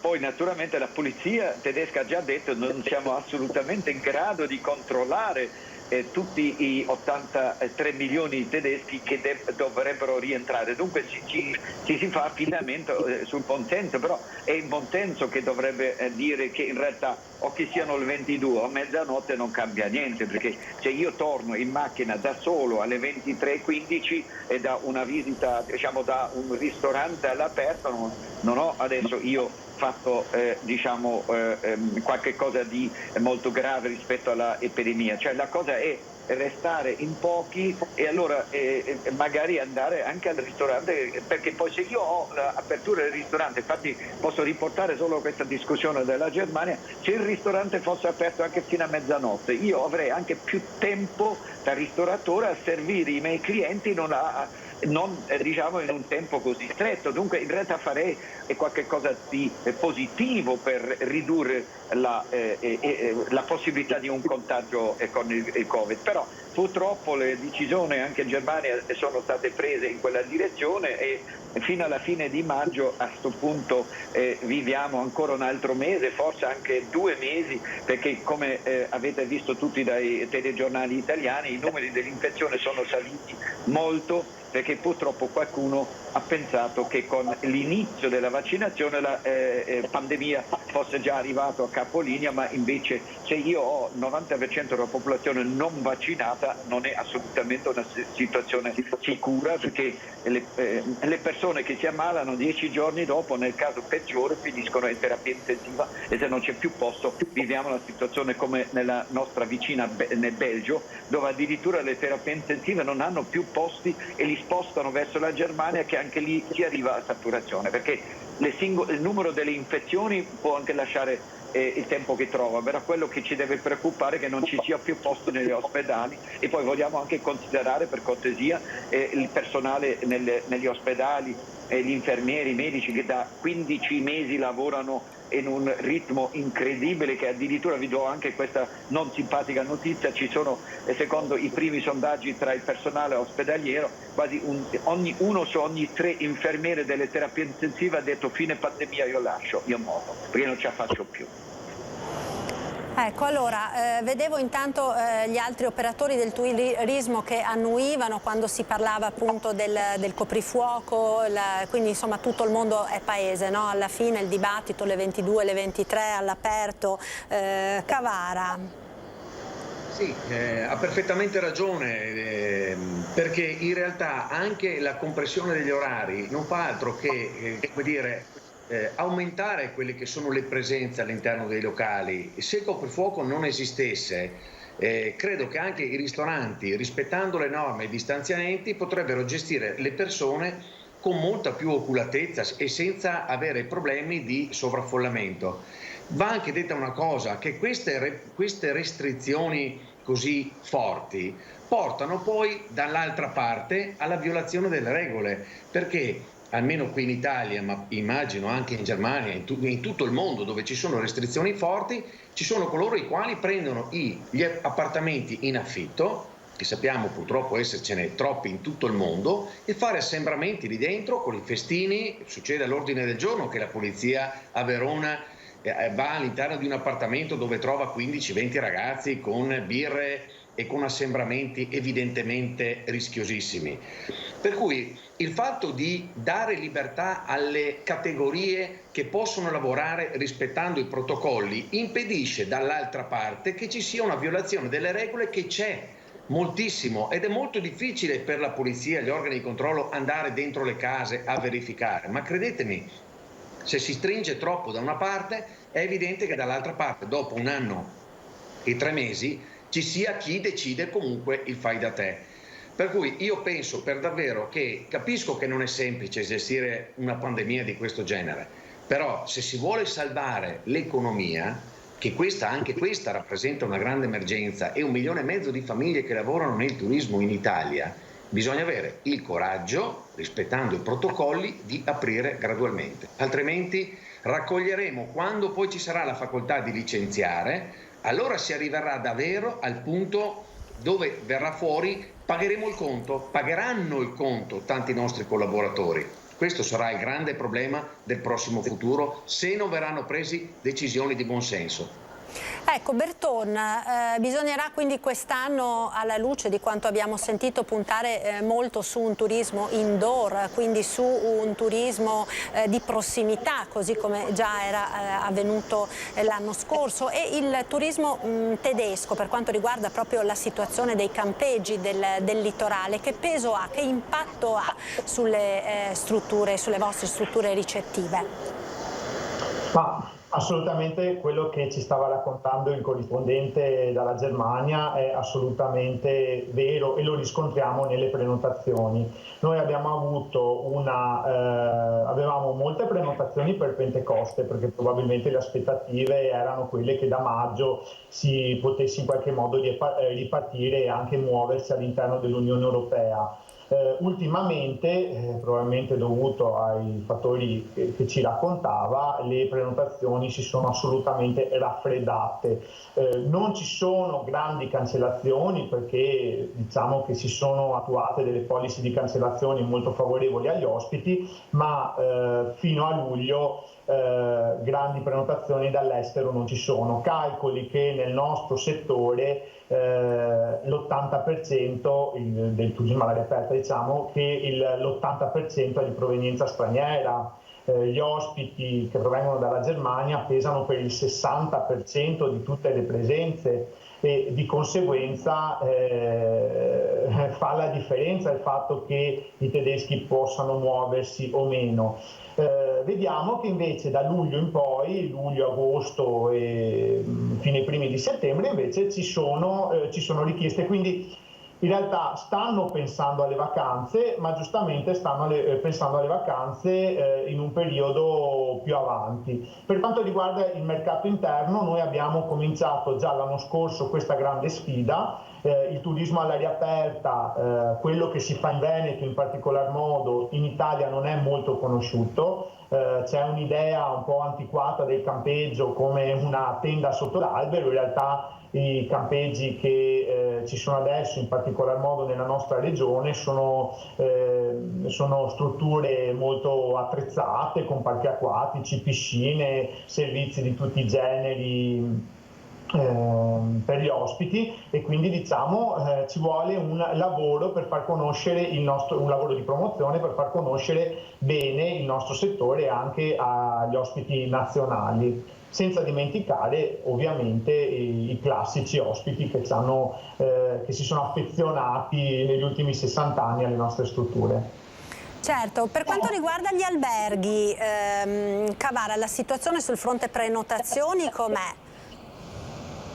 È una situazione ancora purtroppo, non c'è stata un'inversione di tendenza rispetto al passato. Effettivamente c'è qualche telefonata sul mercato nazionale. A livello internazionale siamo ancora fermi. Poi io ricordo che io parlo in generale, diciamo nell'aspetto veneto.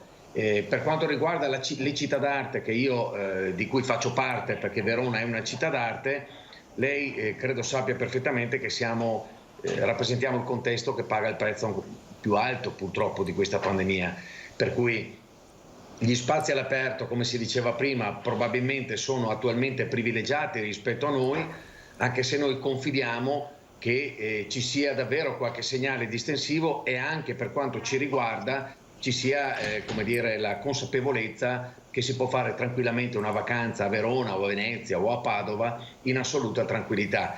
Aspettiamo, perché guardi, è una situazione in grande evoluzione questa, perché può davvero cambiare tutto anche con dei semplici comunicati distensivi, per cui come è facile che si vada verso una stagnazione della richiesta con messaggi sbagliati, è anche vero che nel momento in cui si trasmette sicurezza e positività ci sia effettivamente una repentina ripresa del mercato.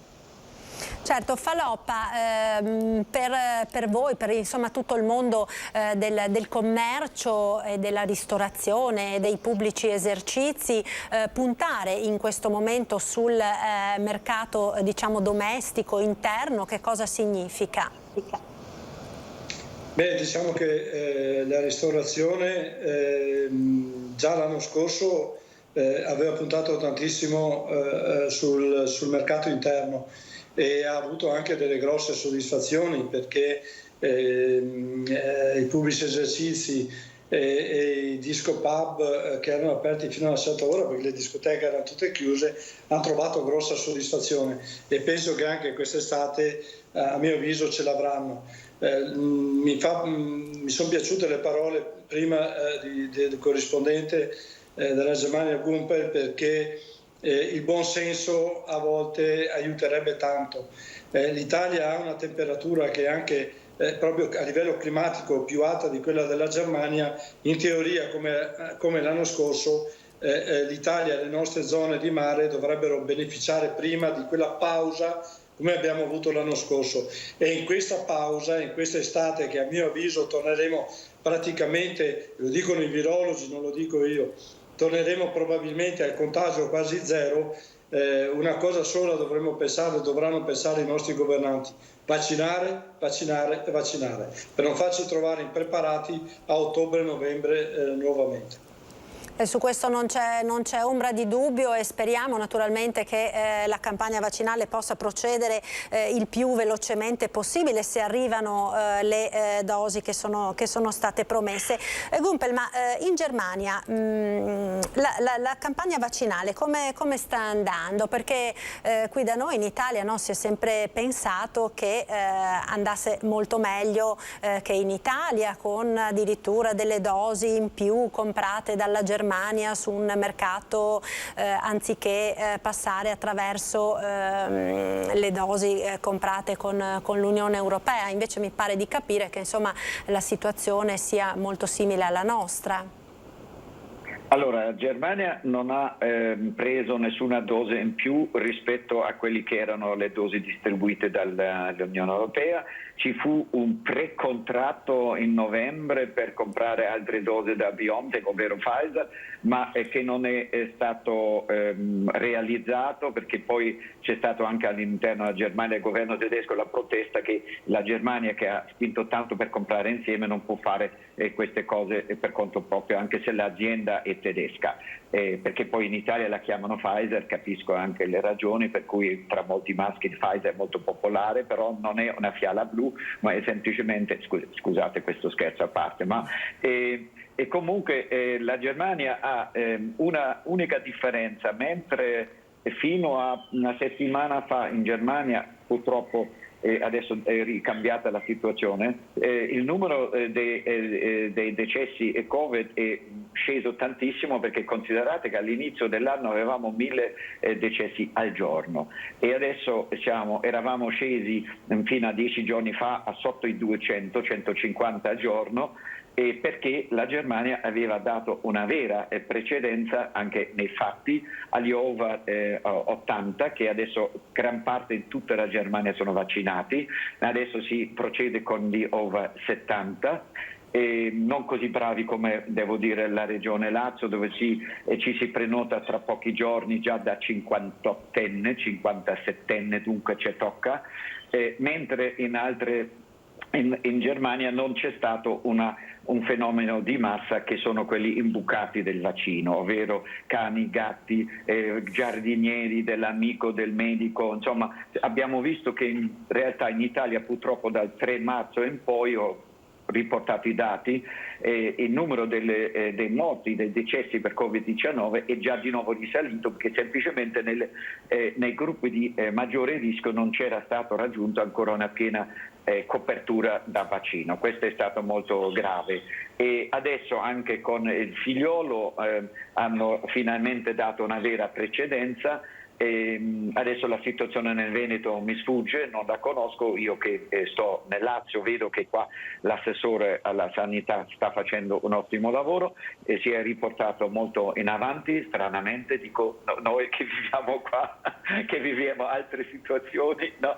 Però siamo più o meno sui totali alle stesse cifre. Abbiamo circa il 21-22% della popolazione adulta che ha già preso un vaccino, il 7-8-9% ha 2 dosi, e però questo per fermare la pandemia non è assolutamente sufficiente, perché nei gruppi over 50 ci vivono ancora 25 milioni di persone che dovrebbero essere vaccinati. Dunque io invito, e poi però c'è una speranza, se adesso noi avessimo rapidamente un pass del vaccinato, un pass verde del vaccinato rivalido in tutta l'Europa, allora a questo punto direi da agosto in poi avremmo già molte persone che sarebbero anche decisamente vogliosi di venire in Italia, spiagge, anche le persone nel camper, che poi peraltro ha una situazione totalmente privo di rischio, direi, tranne che uno invitasse nel proprio mezzo tutti gli altri vicini, perché nel campeggio, io andavo in tenda naturalmente, ma in campeggio uno sta per conto suo all'aria aperta, mi sembra la situazione meno rischiosa di tutte. Poi dal mio Ma infatti se ne sta molto parlando, no? di questo pass vaccinale, ed è stato a gran voce, sì, no? richiesto anche dagli operatori del settore. Berton vedo che stava proprio annuendo, se ne è parlato molto, no? In questo senso, di questo famoso pass verde. In questo momento è l'elemento chiave per capire, cioè quando si parla di mobilità all'interno dell'Unione Europea si deve capire a che condizioni ci si può muovere. Adesso hanno chiarito che a livello nazionale tra regioni gialle ci si può muovere liberamente, tra invece dove ci sono regioni arancioni e regioni rosse è necessario avere questo Green Pass, non è ancora proprio un vero e proprio passaporto vaccinale, ma è un documento che attesta effettivamente se uno ha anche fatto un semplice tampone, un tampone rapido nelle 48 ore precedenti. C'è scritto anche che valgono gli stessi documenti emessi dagli altri Stati membri dell'Unione Europea, ma non è così chiaro, un grande punto di domanda questo, se con una semplice attestazione di un tampone negativo un tedesco per esempio può muoversi e arrivare in Italia tranquillamente. Questi sono elementi chiave perché lo vedo anch'io nelle strutture, che sono le domande che ci stanno facendo gli ospiti, magari chi ha già fatto il vaccino, ma io posso venire? Posso trascorrere una settimana? Che condizioni? Devo fare la quarantena o non la devo fare? Ci sono un sacco di aspetti che devono essere chiariti perché, come si diceva all'inizio, sono fondamentali per una programmazione, perché uno non decide oggi di partire domani, ma deve programmare una vacanza e questo è un elemento chiave soprattutto per la mobilità.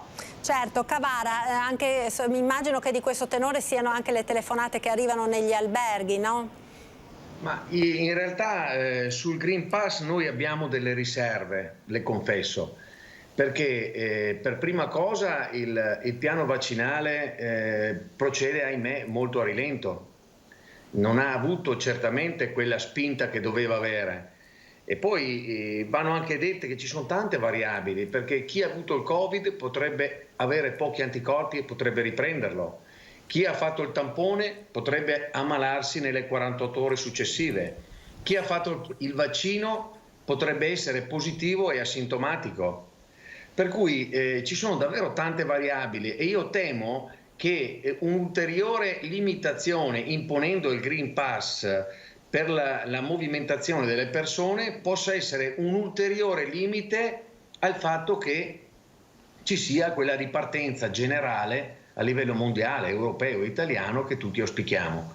Per cui in realtà non siamo proprio così granitici sulla bontà del Green Pass, abbiamo molte riserve anzi su questa cosa.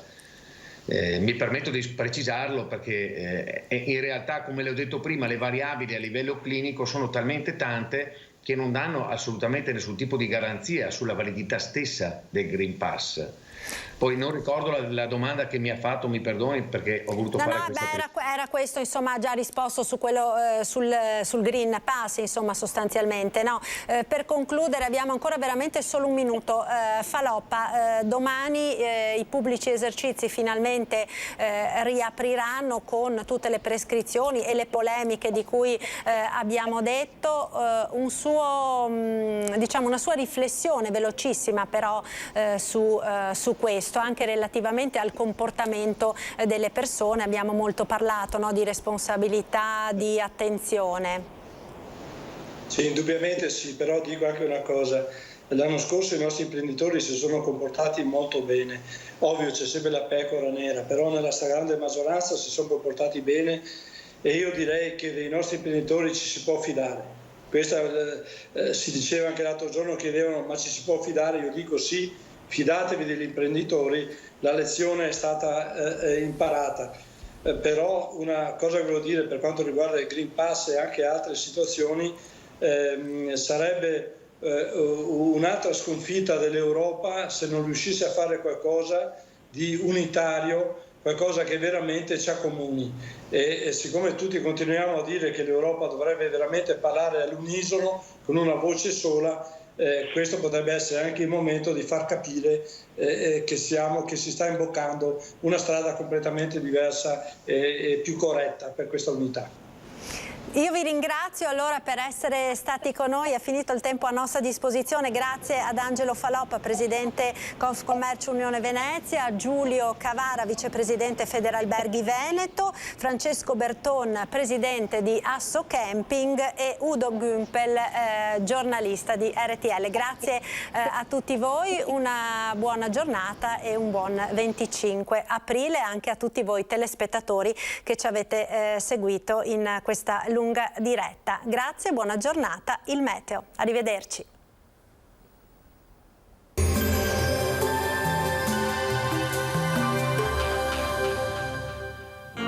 Dolomites, serramenti in PVC di alta qualità fatti per durare nel tempo. A Longarone, Poncico di Zoppola e Sandona di Piave. Benvenuti al meteo. Tempo stabile e soleggiato per la domenica del 25 aprile, festa della liberazione, dunque con clima via via più caldo, ma lunedì peggiora con qualche pioggia. Vediamo insieme la situazione nel dettaglio. Sul Veneto situazione tranquilla, sarà una giornata caratterizzata, come vediamo, dalla presenza del sole. Il cielo sarà sereno o al massimo con poche nubi sparse. In serata addensamenti sui rilievi con prime precipitazioni, in genere di debole intensità. Temperature piacevoli, minime tra 6 e 11 gradi, valori massimi con picchi intorno ai 23 gradi all'incirca. Ci spostiamo ora sul Friuli, Venezia e Giulia, anche qui bel tempo con ampio soleggiamento dappertutto, qualche nube in più in montagna, anche con occasionali acquazzoni. Temperature minime tra 7 e 11 gradi, massime sui 17 e 22 gradi. Infine ci spostiamo sul Trentino Alto Adige, dove la situazione risulterà invariata, con sole dappertutto e cielo al massimo poco nuvoloso. Temperature minime intorno ai 7 gradi, massime sui 23 all'incirca. Dal meteo per ora è tutto, vi auguro come sempre un buon proseguimento con Antenna 3.